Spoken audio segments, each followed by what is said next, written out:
heckin' right. Okay. Planning on the fly here. I don't know if this is gonna work. Ah. Delayed. Reaction. There we go. Alright, that's not bad. There, okay.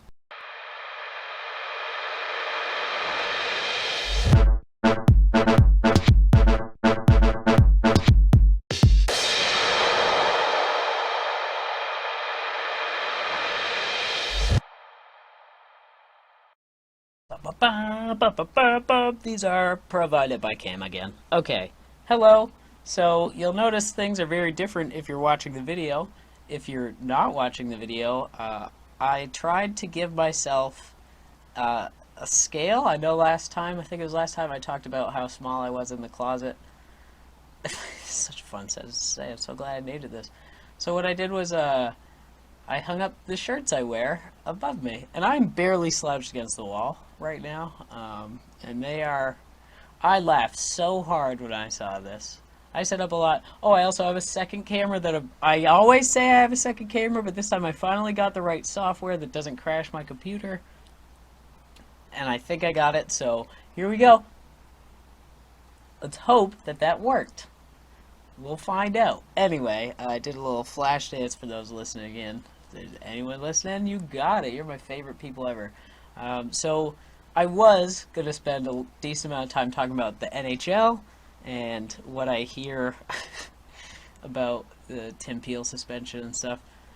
I really didn't have that much to talk about, so I'm so glad that I hung these up here just to go into... I'm going to sit up fully. This is back against the wall. I am on a cushion. That's it. Like, I can touch the shirts that I'm on. Just the very bottom of these, but really not too much damage being done at the top of the head. Otherwise, yeah, I'm sitting comfortably. I got a cushion. That's not... I actually scooched it out for that, so my butt was on the floor. It was a fish. And then I'm now sitting back on the cushion, rested. It's very comfortable now. It's lit, surprisingly. The only thing is you might be able to see it in the second camera. No, you can't, because my onesie footy pajamas, here we go. Yeah, there it is. So, I set up, you can't even, it's pointless in this one. My tennis rackets just stacked on top of each other. Really not that exciting, but my neighbors are not too thrilled with me this morning because I was stacking them on top of each other, so I didn't succeed first try. There were definitely some dropped rackets, and it is early today on a Saturday. I'm really a fun neighbor, I promise. It's a good time. This is my Saturday actually, so I'm not that fun. But don't you worry, I got them now, and everything's all set up. Today's episode. I'm so flustered by all this stuff. Like, I am short as baloney. Oh, I can swear. I'm sure as shit. Got 4 coins. Got a few extra in my pocket because I'm feeling it today, especially with all this going on. Happy Easter weekend to everybody. Today's episode, episode number 3, is brought to us by... Oh, it's going to be too hot, too.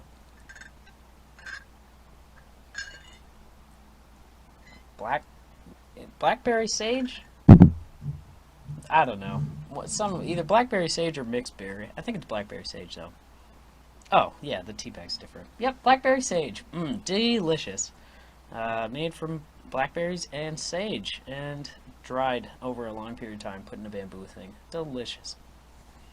It is also brought to us by the hairstylist of Stranger Things, because I look like 2 of the 4 kids. We know which 2 I look like. I think today I'm brought to us by Mike. I can't remember I really can't remember. I'm so caught off guard by all these shirts. And these are shirts you'll see featured in the episode. Oh, sorry, which side am I going to put? Mike. I don't know which face I'm going to pull, so. There it is. A happy National Tartan Day tomorrow, which is the Scottish Sign Declaration of Arbroath. in 1320. Good job, Scotland. You nailed it. And they started celebrating in 1980. Or, well, in the 80s is what it said when they started celebrating. Not just in Scotland at some places. Like when I was like, oh no, this is a real holiday. So, happy National Tartan Day on the 6th of April. So, yeah, here, I'll talk about Tim Peel right quick, just because I brought it up early. Don't want to tease you, not finish it off. That's a fine one. The NHL referee Tim Peel was fired, and I said I was going to look up the whole situation and what happened. So, it was just, it wasn't exactly what I said. But contextually, it really sounded like he said, yeah, I just really needed to call a penalty. And even the reports were saying it was a catch-up call, an even-up call, which is just what I explained. They call it because of an earlier penalty that may not have been a penalty. There's so many replays that they see that, they might have seen it differently live, and then they see it on the Jumbotron, and they're like, oh my god, that's not even close. So they call something to even. It's not fair, but it's just as unfair as getting the wrong call against you, in a sense. The only difference is that this one's controlled and activated that way, whereas the other one is just pure substantial, or coincidence, heat of the moment situation. So yeah, I get why they're trying to get rid of it, but at the same time, just kind of, I'm glad they didn't make a big show of it, but it was dumb that no, never mind. They did a good job blowing it under the rug, the more I think about it, because it was a hot mic situation. He actually swore, and it was on live TV, so it was not a great situation for him. It just turned out perfectly for the NHL that he was retiring the next year. He's a really well-respected NHL referee otherwise, and it was honestly, they're probably not going to do anything with the even-up call. That's probably the most you're going to hear about it. They might see maybe, the end of the season might be a little bit different. I can't imagine they're going to make a big referee change just because of that. It's not going to be too crazy. Kelly Sutherland is the other one. He's still remaining. He's doing just fine. He's old school, though, so he's going to call those gimme catch-up calls for a little bit. I really don't see it changing too much. The only other thing that I kind of wanted to talk about in this was, I think not Kelly Sutherland, Tim Peel. Yeah, since 1999. So yeah, he's been around a long time, 1999 to 2021. Gotta say it completely. You say the full dates out. If you're not saying the full dates out, it's incorrect. People might think it's 1921, 1821. You might be talking about the future. No clue. You have to say the whole date. So he started in 1999 to 2021, and he's going to retire at the end of this year. Really not a big deal for him. Hopefully, I hope he just gets a slap on the wrist and then he's out. But yeah, just a really unfortunate situation for everybody involved. So I did want to talk about penalties in general, just because there are a few things with the NHL that I think they should focus on a little more, or that should get a little more attention. And one of them is there are some ghost calls in the NHL. It doesn't happen often. I'm talking like 2 or 3 times a week out of all the games that get played. I see it maybe 2 or 3 times. So it's not super popular, but there are these instances. I saw one, the only one I saw this week, I watched like 5 games, and the only one I saw was there are 3 in here that I wanted to talk about, but I don't think I'm going to. Let the Colorado go. Yeah. Okay, so Colorado and Anaheim. In the second period, and a lot of them do happen in the second period. Even the Kelly Sutherland, I think it happened on the second intermission, so in between the second and third periods. Or no, it might have been the third period. Either way, the other 2 penalties I wanted to talk about were second period. This one was Colorado-Anaheim. Anaheim was called for a penalty just before the commercial, and it wasn't shown before or after the commercial. Like, it was a pretty clear penalty, which is why this isn't the best example of it. it wasn't a clear penalty. It was one of those, it was a cross-checking retaliation where he did cross-check him, so it was technically a call that he could have made.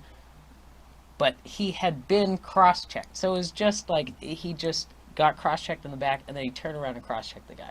And they only called the guy that turned around and cross-checked. So it was like, it was a cross-check, it was a penalty, but it was just kind of dumb that they did it that way. And there were no penalties. Like, I had to go back and check just to make sure there were no reviews. Sorry, it was a penalty.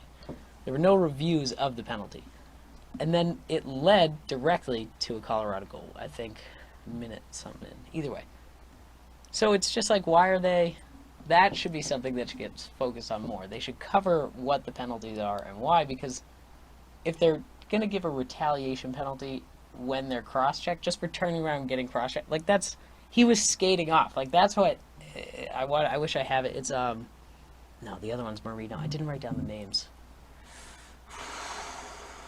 Not going to get it. That's a hard one. I could probably get the number. I want to say that one of them was number 54. The Anaheim guy was 54. Might have been Engblom. But no, I think that's an old player. Either way. Colorado player, I could pick him out of a lineup. Got cross-checked. Anaheim player, I could pick out of a lineup. And it was just like, well, I don't get why they aren't doing that. I'll try and get another one for the next episode, because I missed a bunch. I was really looking for those, and it's hard. When you're looking for something, you never find it. It's always when you stop looking. So I'm gonna just kind of forget about it. Hopefully I can get a good example for next week. The other one is hooking. There have been a couple of hooking calls, and you can look these up, where they're really light if players mishandle the puck while another player's, an opponent's, usually, it'd be very strange for a teammate to get a hooking penalty, while an opponent's stick is like around a high stick area, there will be a hooking call. No question in my mind.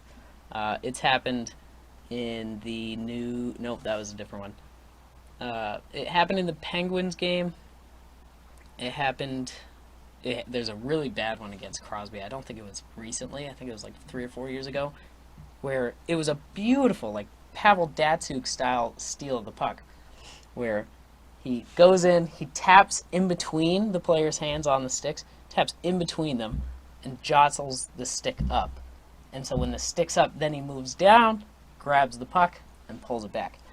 Completely legal. There's no hooking of the stick. He doesn't lift the stick. It's a tap and then slide down. Like, it's and you can look it up. It's such a filthy move. He gets called for a penalty just because the ref had a bad angle. And it's not even a bad angle. Like, at no point would he have seen, like, a distinct hooking motion. It's so confusing. So I think the hook needs to get looked after most, because they're calling a lot of just taps in the high hands, which isn't... It's not a hook, it's not a slash, it's just like a maneuver. If it hits someone in the face, that's a high stick. That's a penalty. Easy. If it hits someone above the shoulders, high stick. Easy penalty. But if you're just tapping at, like, it here in between the hands, it's not defense. It's an offensive stealing. It's a good move if you can do it right. But if you can't, then it's a penalty.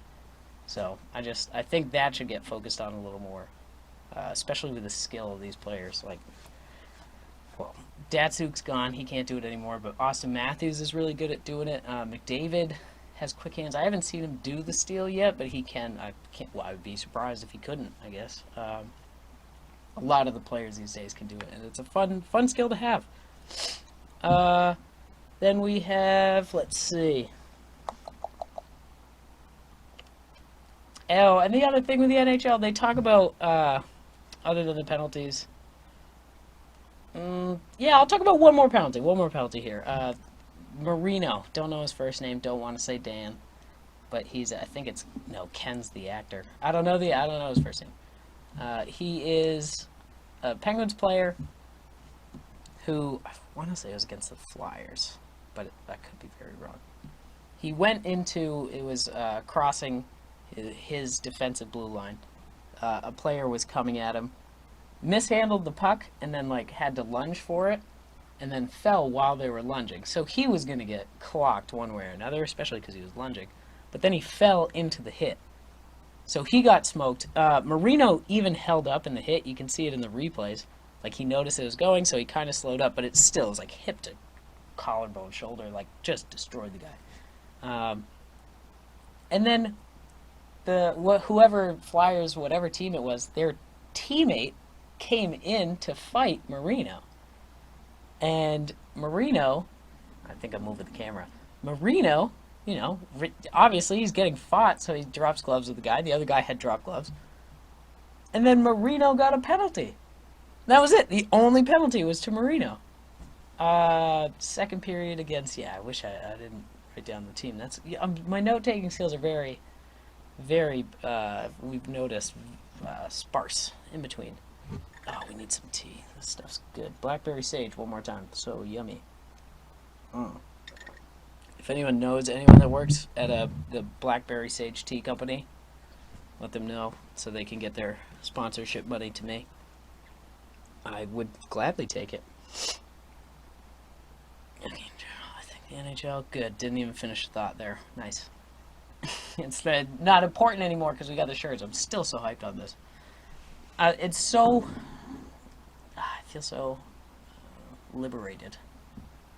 You'll see all these on the show, as I've mentioned. So the other thing I wanted to talk about in the NHL is the play of the game, the shot of the game, hits of the game. Well, we'll notice they start coming a lot earlier than near the end of the game or even the end of the game when they should be coming. It's the play of the game. It would make sense that you evaluate all the plays throughout the game, and then you're like, I think that this one is the play of the game. Not, oh wow, that was a really good goal. Scotiabank needs some reps right now. Let's throw them up with the play of the game right here. And then it hasn't happened often, but every now and then you see it, and they're like, oh man, that was a good goal too. So they go in and maybe they'll change the sponsorship, or they'll do it. A lot of times you'll see a shot of the game early, and then you'll see a goal of the game, or you'll see a goal of the game first, and then they save it with the shot of the game. It's like, come on, you just got to pick one here. But either way, those are always fun to see, especially on the local channels. It doesn't happen too much on the national games, but like I see it on NESN every now and then where they start a play of the game. I've seen in the first period. Goodness, who knows? If Pasternak scores the first goal, there's going to be a play of the game in this first or second period. No joke. It happens every time. It's so fun. But Jack Edwards is crazy. So the whole broadcast is just fun to watch if you have a chance to watch NESN. Bruins are the best. Then, yeah, so let's say with different sponsors. Then the other thing is the maintenance crews for some NHL teams are slacking. Really slacking. You'll see they take like 5-10 minutes to fix a pane of glass. One of those like big straight pieces too. So it could be understandable if they're really heavy. But you have like 2 people carrying it. And they're supposed to do the big ones frequently. Those break all the time. So, you know, you'd think they'd have some, alright, let's get this done. Let's try and bust it out real quick. No. The Colorado Avalanche maintenance crew, it could just be the Ball Arena. I looked into this one. They got me. Heart fell sore. Under 3 minutes, the Ball Arena maintenance crew, they fixed a curved pane of glass. I don't think it's right. Right on the Arizona bench. So maybe they're like, hey, we're gonna, you know, a lot of times with the away team, you wanna throw some shade at them. You wanna do a little bit of mind games. So they're probably like the whole time they're going over there like, we don't want to be around you. We want to get this done. In, out, in, out. 3 minutes. Watch the whole video. It's so funny. First dude, it doesn't look like he's going to bust the whole thing. Like he's like, oh wow, he's really taking the screws off pretty fast. You're like, all right.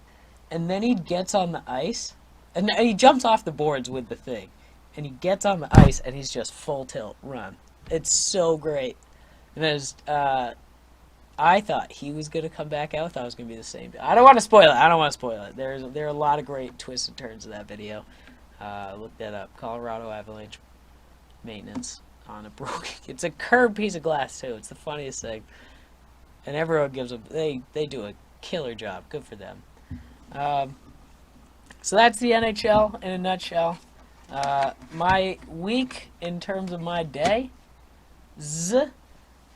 Hippity hop is I now have my car I need to knock on wood just because it's not, it's done. It's ready to be registered. I have everything ready to go.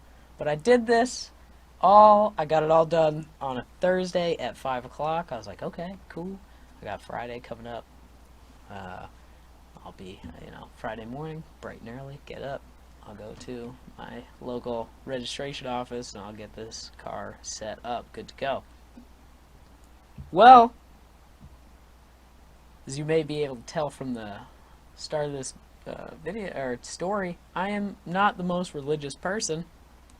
Didn't know it was Good Friday. Didn't know that was a close everything kind of holiday. I've heard it before. Thought it was a movie. Yeah, it is a movie. And well, it's a shut down kind of holiday. So and Monday too. Fuck Monday. So we have everything shut down for the whole weekend. So now I have my car with all the papers, everything ready to go, good in the back. It's still not properly registered. It's been an ongoing process for who knows how long. But it's almost done, and it is actually ready to go. Everything's all paid. Oh, I just need to go in, get the license plate. So, fingers crossed that nothing crazy happens on Tuesday. And that's that there. I did not bake anything. No cookies. I did bake oatmeal raisin cookies. Not sure if I talked about those, but the ones that I baked for the show I left in the oven too long, and they just became too hard, and I didn't want to have another crumble fiasco, so I just didn't do them. But if I microwave them, and that's cheating, I know that's cheating, I'm not going to do that, but if I microwave them, then, oh, gross, long hair, they would crumble, and that's fine. But, again, it's cheating, that's gross, I don't do that. Now, next week, what I'll be talking about, I'm going to hopefully start running on a regular basis, and we'll have to update everybody on that. I'm very optimistic that it's starting this week. It looks cold as shit, so we'll see how that goes. Really cashed in on the end of this video for swearing. You gotta wait for it. Let me say that again. Anything else? No, so yeah, next week I am going to be talking about Major League Baseball? Baseball? Yeah. So Toronto, my favorite team to watch. I was all excited to go check them out. Playing live games in Florida, so I can't do it.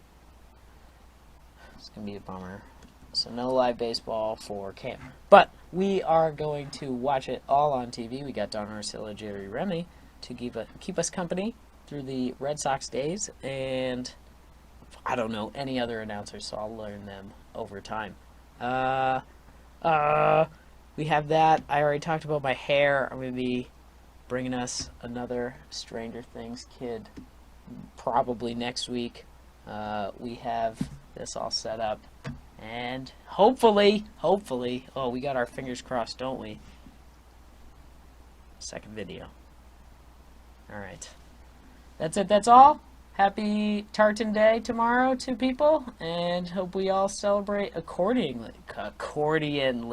Haha, because Scottish people are very notoriously known for their accordion play. That is the national instrument of Scotland, if we all remember properly. They all go, Alright, happy Tartan Day, everybody. Go play your accordions.